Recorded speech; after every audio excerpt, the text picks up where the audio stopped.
Good morning, everyone. It's Friday morning here on The Drive-In on TBS efm, and I'm your host, Brian Ju. Happy Independence Day, everyone. It's March 1st. Actually, I don't know what to call this day in English, of course, but in Korean, it's called 3.1절, which literally means 3-1 Festival Day. And I guess it's the Independence Day because it's meant to remember the March 1st movement in 1919. But Korea wasn't independent until 1945. Anyway, whatever you call it, happy 3.1절, you guys. And our first song of the day was requested by May Ann. And a lot of people request songs from this movie because you guys must love dancing, y'all. So here's a song, Almost Paradise by Mike Reno and Ann Wilson from the 1984 film Footloose. And I'll be right back.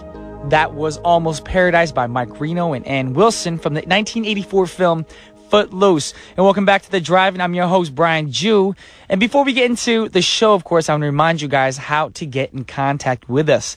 You can call the studio at 02-778-1013 or send us a text at sharp 1013 for a charge of 51 to your smartphones, or send us an email at efmdrivein@gmail.com, or you can just tweet us away at efmdrivein. Make sure the requests you send in are from a movie or a TV show. I know a lot of people are tweeting random songs that we cannot play here. They have to be from a movie or a TV show. Other than that, you can send us shout-outs. That means a lot to us as well. We love to hear the shout-outs. Now it's time for the scene of the day.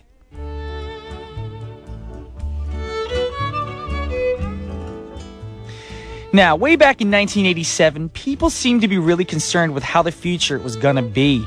And it seemed like capitalism, that's the hardest word today for me, was so rampant that people thought that corporations would eventually run everything with little hope for the common people. You guys sound familiar? Yep. The film takes place in a near future Detroit. There's a corporation called OCP there. They're in control of the privatized police force. What? The police aren't run by the government no more? They're handled by a corporation? That is just wrong. And in OCP, they decided that crime is so bad in Detroit and life insurance payments for dead or deceased police officers are just way too expensive. So they want to make police out of robots. There are two scientists in OCP. One makes a police robot that acts as judge, jury, and executioner, and they call the prototype the ED-209. And the other scientist wants to make police cyborgs using recently killed human police officers, and his prototype is part man, part machine, all cop. And today's film is, of course, RoboCop. Well, after many tests, it's proven that RoboCop is a lot better than the ED-209 because he can think like a human. And this causes the scientist that made ED-209 to secretly hire some criminals to kill the other scientists. That is evil. And that way he can use his design to be the new cops, robots, or whatever around the town. And the board of directors is ready to sign off all the contract, but then RoboCop crashed the board meeting. Let's find out what happens. Oh, dang. Now, RoboCop operates with 3 directives. 1. Serve the public trust. 2. Protect the innocent. And 3. Uphold the law. Now, why did RoboCop have to wait until Dick was fired before he could shoot him? Well, when Dick was holding a gun to someone's head? Well, very curious? Well, gotta watch the movie. It was because OCP made a secret 4th directive for RoboCop so that he cannot act against anyone who works for OCP. Now, that's just wrong. That means that OCP can go ahead and break the law whenever they want, and RoboCop won't do nothing about it. RoboCop, of course. But it'd be RoboCap if it was gangster because he put a cap in your butt. Yes. Bow, bow, bow. Anyways, this is a really good film.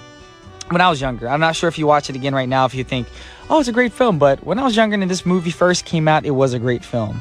And great news for all you RoboCop fans out there. They're remaking this movie to be released in 2014. Good news for you guys out there, but for me, I think it's overplayed, y'all. Why y'all redoing these movies from back in the day?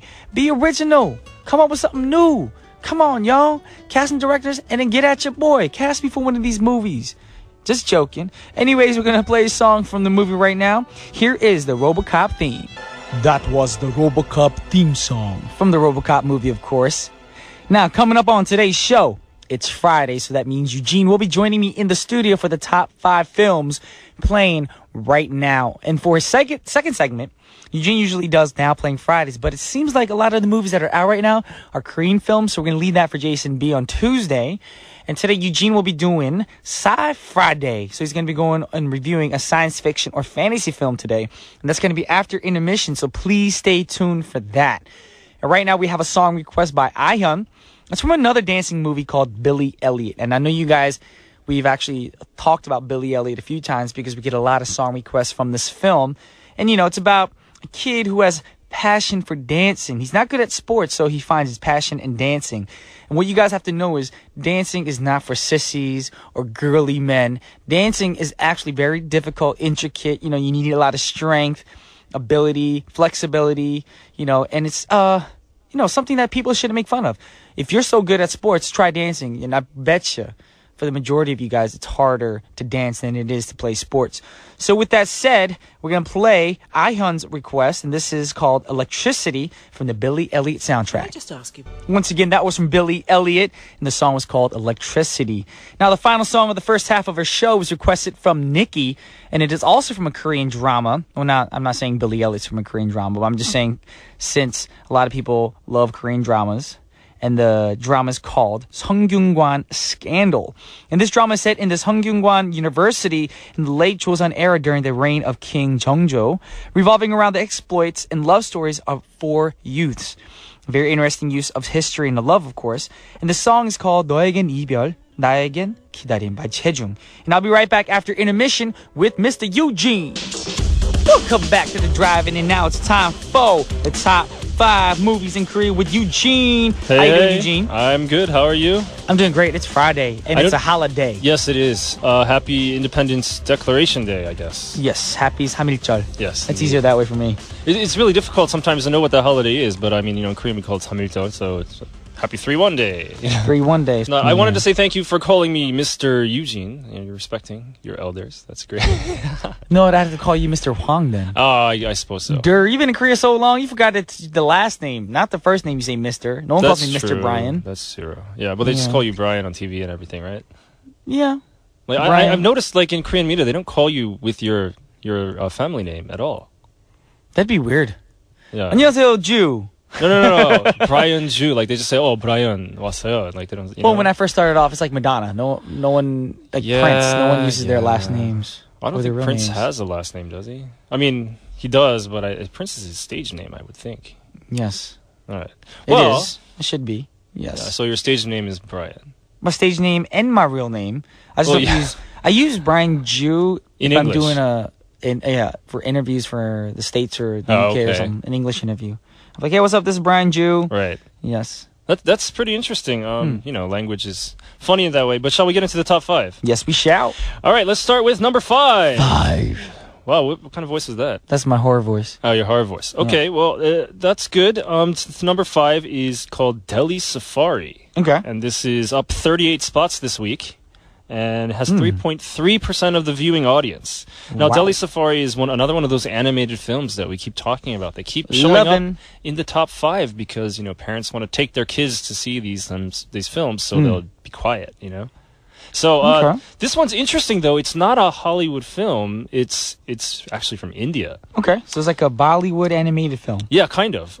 You know, they're also they made it in 2 versions. There's a Hindi version. And there's also an English version. Okay. And the English actors in there are Tom Kenny, Jason Alexander. You might remember him from Seinfeld as, George Costanza. There's Carrie Ells, Christopher Lloyd, who was the Doc from Back to the Future, Jane Lynch, Vanessa Williams, and Brad Garrett. So, pretty star-studded voice cast there. And the story is about the journey of 5 animals and birds from Mumbai to Delhi. And it's an environmental theme in there. I've seen the preview. It looks pretty interesting, actually. And I think it's really great that, coming out of India rather than coming out of the U.S. I mean, normally we don't really see a lot of animated films from anywhere other than the U.S., right? So you're saying that this is going to be released both in Hindi and English, but the thing is, which version is going to be played in Korea?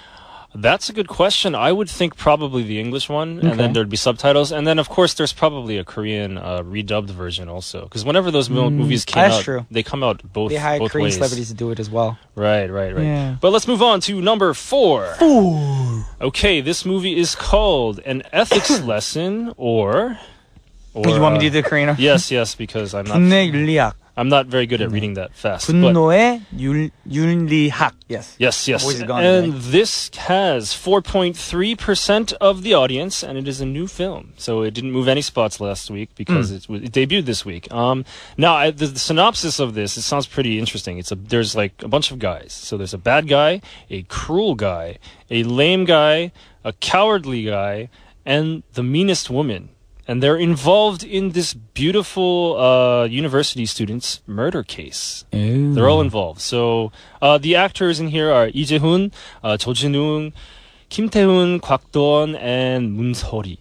So this looks like it's probably going to be pretty good if you like the whole murder mystery types of movies and also romantic comedies at the same time.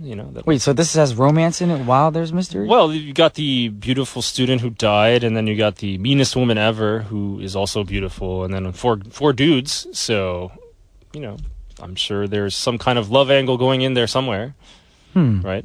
Okay, but I don't know, it just seems like we were saying earlier, it seems like right now in the movies, it's like a kind of downtime for Hollywood because all the top 5 movies are Korean films. And there's nothing coming out right now that's amazing at all. I mean, it's just, there's nothing that I really, really want to see. That is true.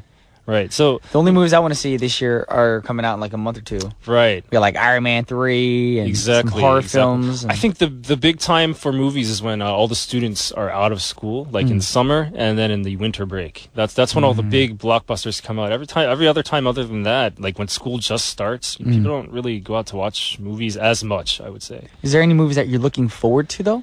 That haven't been talked about at all? I am looking forward to the Iron Man movie, like you said, and I'm also looking forward to probably, what was it, Evil Dead 4, actually. Okay, I'm looking forward to Despicable Me 2, Iron Man 3, yes, the new Superman movie. Oh, yeah, that is coming out soon, yeah. And also, I saw a preview for a movie called The Call. I'm not sure if that's going to even come out in Korea, but that's Halle Berry's in it. Okay. And it's about... she works at like one of those, I guess, the people who work at the police station that answer phone calls. Oh, okay. So and administrative police officer. Yeah. Yes. And some girl calls in saying, you know what, I'm being kidnapped and blah, blah, blah. And then she's not able to help the girl. She actually dies. Oh. Now, I'm not sure if it's a week or 2 weeks later in the preview, of course. Another girl calls screaming and rampaging about, being kidnapped. Right. And then Halle Berry realizes it's the same dude. Now she feels responsible. She doesn't help this little girl. That it's her fault that a girl dies. So I'm like, oh, this is a good storyline. That is a good storyline. Yeah. Okay, I'll have to check that out. So let's go on to number 3. Number 3 is Berlin, also known as the Berlin File. This has 12.0%, and it is You don't want me to do the Korean title for this one? Okay, you can. 베를린. 베를린. Yeah. Very good. 감사합니다. 열심히 할게요. So this is actually down 1 spot from last week, so it was in number 2. Okay. But it was bumped by that last film. So, this one, it's about, there's a South Korean NIS agent and his team, and they're staking out the Grand Westin Hotel in Berlin, Germany, and they watch an illegal weapons deal between a Middle Eastern buyer and a North Korean seller, and they gotta go, break up the whole deal. And, that's all right. Pretty standard, secret agent storyline, basically, so... I think it's good if you like those types of movies. Did you see this movie? I have not seen it. Me neither. But if you like Mission Impossible and the James Bond films, then boom. Yep. Okay. Number 2. Okay, this is Miracle in Cell number 7 or 신세계.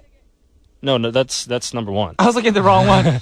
Whoops, Miracle in Cell number 7. 7번 방의 선물. Okay, this has 33.1% of the viewing audience, and it is also down 1 spot. So something that you just said moved into the top spot. Yes. We will talk about that later. Okay, this one is, we said before, it is a father who's mentally handicapped, but he loves his daughter very much, but he's falsely accused of a crime and sent to prison. Later, his daughter becomes a lawyer, and she works hard to try to free him. And we said it is similar to I Am Sam. We keep saying that. I still haven't seen this. My wife saw it. Don't say we, you did. I just agree with you. Okay, that's... Well, actually, no. The first time you said that, I think. I'm just joking. Okay. Gosh, you can't take a joke. My bad. No, my wife did see this, and she said that she it cried. is nothing like I Am Sam. Same thing with our producer, too. She said it's nothing like that. Okay. And she cried a lot. Well, people cry. So that's the main reason why I don't want to go to the theater to watch this movie. Because I cry so much. I want it to come out on DVD first. Okay. So you want to cry alone in your apartment? Of course. What dude wants to cry in front? Would you want to cry in front of your wife? Well, I do that all the time. Oh, that's so sweet. You when we're watching a sad movie. I thought you meant like, honey, I'm home from work. No. There was one Korean movie that we watched, and I was just bawling at the end. It was called The Classic. Have you seen that? I didn't see that. All right. Well, I don't think we can really talk about it right now. You cried? It was very sad. It's like about the mother who's in love with somebody, and then she's reincarnated as her daughter who falls in love with the son of her previous lover, Interesting. Well, I just ruined the ending. But anyway, it's After you said he's not going to even talk about it. It's a very, very, very good movie, and it made me cry. And even Alex Jensen from this morning before said he saw it, and he had to get out the handkerchief and the tissue box, Okay. All right, so let's go on to number one. This is 신세계, or New World. Yes. And this has 35.5% of the audience, up 18 spots from last week. Dang. So it is a mover and a shaker. Yes. Move, shake. Yes, and this is about a detective who infiltrates one of the biggest gang organizations in the country, and he gets involved in a fight for the heir to the gang after the boss dies in between a second in charge and the... Well, okay, they're jockeying for position in the mafia. And, this sounds very similar to 백수건달, or The Man on the Edge, that we've talked about before. So it must be there's all these Korean mafia movies where people are trying to take over the faction from the older mafia guys, But, I mean, these kind of movies, why is it so popular recently? Why are people just interested in the Korean mafia? I guess they're sick and tired of, the whole Scarface era. Now it's about Korean gangsters. What? Yeah. 'Cause this is how we get down. Korean people. Oh, wow, Brian. I am a Korean. So would you be like, say hello to my little friend with the Korean... Say hello to my small... 작은 friend, okay. My little 친구. Wow, you could interpret that so many ways. Shut your mouth. See, why do you take it that way? I'm just playing. You weirdo. All right. Anyways. But this is good. This would obviously good movie. It fits in number one. This is another one that I have seen and my wife has seen, and she said it was really good. So with that said, yes, that ends the top 5, and we're going to hear a song from Delhi Safari. This is called Tadak.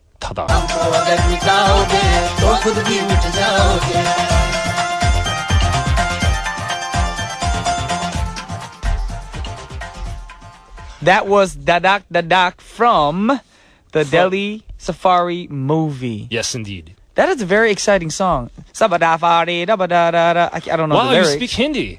No, I was actually just doing the sound. Okay. Shake a tail feather. What? Well, boom, boom, we are a remix. very versatile program here, and we don't say no to anyone. So we'll play any music from any country if possible. Alrighty. With that said, right now, yes, it's time for Sci Friday.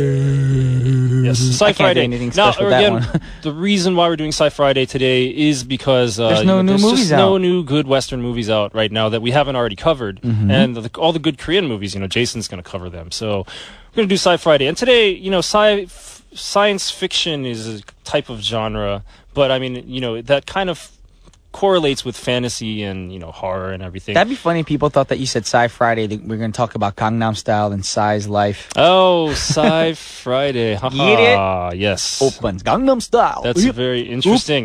But no, we're talking about a fantasy / horror / comedy film today that it's called Army of Darkness. Ooh. Have you seen that before? No, but you've been stressing about this film for a long time. You were asking Olivia to do it. You asked me if I watched it, and now finally you're talking about it. Yes, indeed. Well, see, the thing was, when we did Jeopardy a few weeks ago, there was a question where the answer was Army of Darkness. And no one knew it. Mike didn't get it. Olivia didn't get it. And I could tell from the way you read the answer that you didn't know what it was. I thought it was a video game.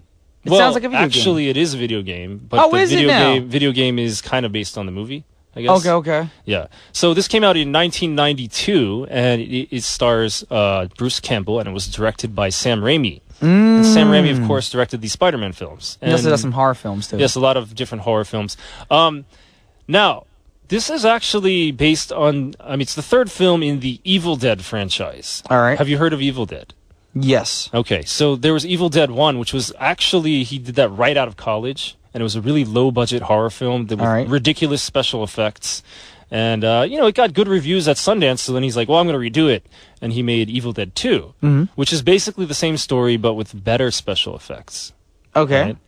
And then, with the popularity of that, he wanted to do Evil Dead 3. Okay. But the studio said, we don't really like Evil Dead, so we're not going to do it. But then he was signed on to direct this movie called Darkman in 1990. Is that related to Mega Man at all? No, I remember that, Darkman. Yeah. No, Darkman is a horror comic book that became a film, basically. Okay. And horror comic book? Well, yeah. The only one I think of is like Spawn. That was before Image was established. But so he said, all right, I'll do Darkman for you, and I'll take a pay cut. But if this movie, grosses a lot, then I want you to finance Evil Dead 3. Okay. Right? And they made a deal that way. And so finally he made it. And instead of calling it Evil Dead 3, though, they wanted to call it Army of Darkness, because this one takes a little bit of a different tone. Because Evil Dead 2 was still kind of trying to be a serious horror film. But this one is really actually more comedic. Right? Okay. And in this story, basically, Ash, he has to cut off his hand because he gets possessed by a demon, and then he somehow gets transported into the medieval era in England, and he has to fight all these zombies back then. And because he's from the present time, he's like seen as this wise man or this savior that came from the sky or something. But it looks like the producer is telling us we have to wrap up, so I would like to talk more about this movie, but I think we better just go to the rating system. And I will say the name of the main character of this film is named Ash. And so I give it 4 out of 5 Ash quotes. So here are some funny quotes from the movie. I got news for you, pal. You ain't leading but 2 things right now, Jack and poop. And Jack left town. That's the first one. Number 2. Okay. This is my boomstick. So he shows them a gun and he's talking about that. Third one. Give me some sugar, baby. It'll be right before he starts making out with this girl. And then finally, good, bad, I'm the guy with the gun. Right? So 4 out of 5 Ash quotes. Please go see it. I wish I could have talked about it more. It's really hilarious. Everyone who's ever seen it has told me it's the most amazing horror film they've ever seen. Oh, really? And, yes. All right, I'll be the judge of that because my genre is horror. Please watch it. I'll send you the link. I'll be strict about it too. If it's bad, I'm going to be like, Eugene, that was horrible. If it's good, I think that's the bomb. There's a lot of slapstick comedy in there, so you got to keep that in mind. Okay. All right, so let's listen to the theme from Evil Dead 3, also known as Army of Darkness, and I will see you again in the studio on Wednesday. That was the theme song from the Evil Dead Part 3 original soundtrack that Eugene really wants everybody to go watch because it's supposed to be the best horror movie of all time, which I'll be the judge of. But right now, it is time to end the show, but I'll be back next week, of course. Monday will be a whole new day. I can show you Monday. That was a bad one. I don't know why I tried to link that together. Did not work. But stay tuned because 1013 Main Street with An Jung-hyun is next. And if you're tuning into GFN, then stay tuned for Hello Korea. And the final song of the hour was requested by Yvonne. And it's from the 2008 movie Slumdog Millionaire. It's a fun song. It makes you want to dance, Boom, boom, doom, dubba, doom, doom, boom, dubba, doom, boom, boom, dubba, doom, doom, doom. That's my imitation. But that's going to start off the weekend. Happy 3.1절. And this is J-Ho by A.R. Rahman. This is Brian Juice signing off. Peace and chicken grease, y'all.